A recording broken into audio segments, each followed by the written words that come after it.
అంబర్పేటలో సంచలనం సృష్టించిన వివాహేతర సంబంధం వివాదం రకరకాల మలుపులు తిరుగుతుంది. ప్రేమించి పెళ్లి చేసుకున్న భర్త తన వద్ద పనిచేసే మరో మహిళతో సంబంధం పెట్టుకుని రహస్య వివాహం చేసుకున్నాడని మెర్సీ అనే మహిళ ఆరోపించింది.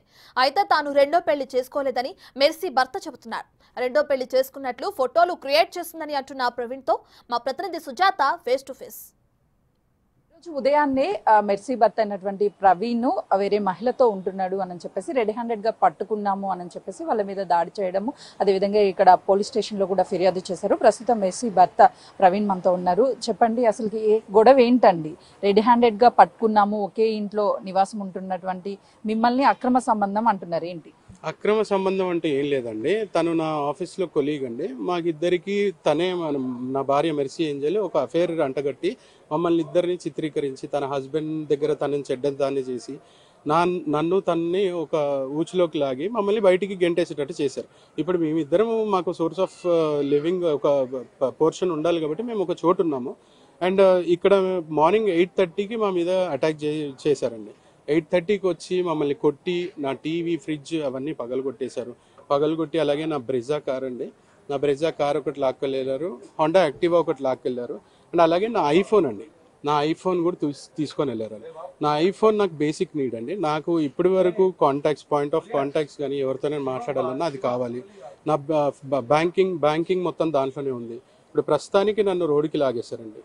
అంటే పదే పదే అటు మెర్సీ కూడా తను ఇల్లీగల్ ఎఫ్ఐఆర్ పెట్టుకున్నాడు, లివింగ్ రిలేషన్ లో ఉన్నాడు, ఆ అమ్మాయి ఉషా అనే అమ్మాయితో ఉంటున్నారు అంటున్నారు. ఏం చెప్తారు మీరు? లివింగ్ రిలేషన్షిప్ అని కాదండి. ఇప్పుడు లేని అఫేర్ని మాకు అంటగట్టి మమ్మల్ని మా ఫ్యామిలీస్ నుంచి దూరం చేసింది మెర్సీ ఏంజల్. ఓకే, ఆ అమ్మాయిని ఉషాని వాళ్ళ హస్బెండ్ నుంచి దూరం చేసింది మా వైఫ్ అయిన మెర్సీ ఏంజల్. ఇప్పుడు తను బయటకు వచ్చి తను చనిపోతాను చేస్తాను అన్నప్పుడు డెఫినెట్గా మాకు ఏదో ఒక ఉండాలి కాబట్టి మేము ఒక చోటు ఉంటున్నాం. లివింగ్ రిలేషన్ అని దాన్ని ఒక నేమ్ పెట్టి చెప్పడం తప్పు. ఎందుకంటే మేము అక్కడ ఏదో ఒకటి సోర్స్ చేసుకోవడం ఉండాలని మేము అక్కడ ఉండడం జరిగింది, అంతే. అంటే గత నెల రోజుల క్రితమే అటు ఉషాకి మీకు పెళ్లి అయింది, పెళ్లి చేసుకున్నారని కూడా కొద్దిసేపటి క్రితమే చెప్తున్నారు, ఏమంటారు?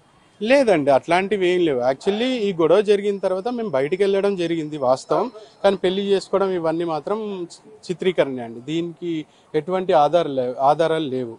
అంటే ఇప్పుడు ఇటు ఉషా కానీ మీరు కానీ ఆల్రెడీ మ్యారేజ్ అయినటువంటి వ్యక్తులు ఒక ఇంట్లో ఇలా ఉండడం తప్పు కాదంటారు? అసలు తప్పు అనిపించడం లేదా మీకు?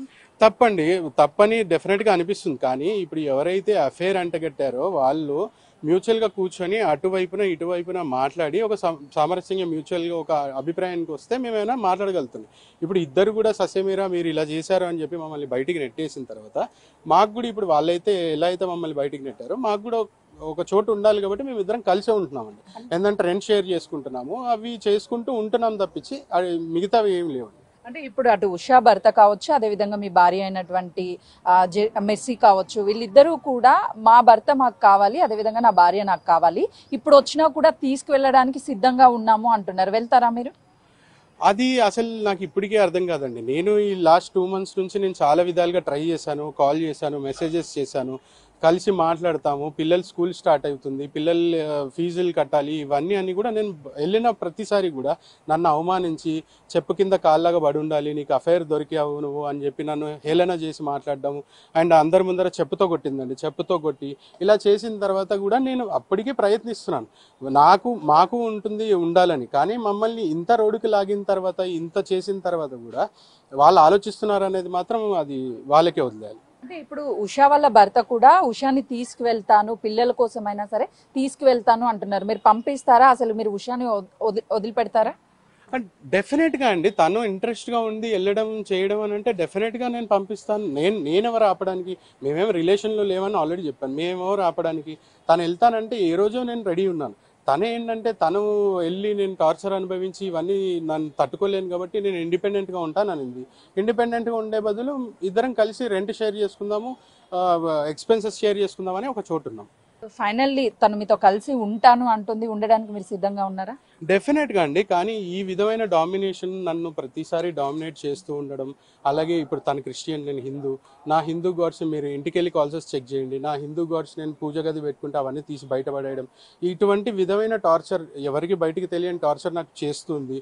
సో ఇవన్నీ తట్టుకోలేకే నేను భార్య బాధితుడిని బయటకు వచ్చాను తప్పించి నాకేమి ఏమంటారు ఇంట్రెస్ట్తో నేను పిల్లల్ని వదిలేసి నా ఫ్యామిలీని వదిలేసి రావాలని కదండి. నేను ఇంత కష్టపడి ఆ స్క్రాచ్ లెవెల్ నుంచి ఈ స్టేజ్కి రావడానికి నాకు చాలా టైం పట్టింది.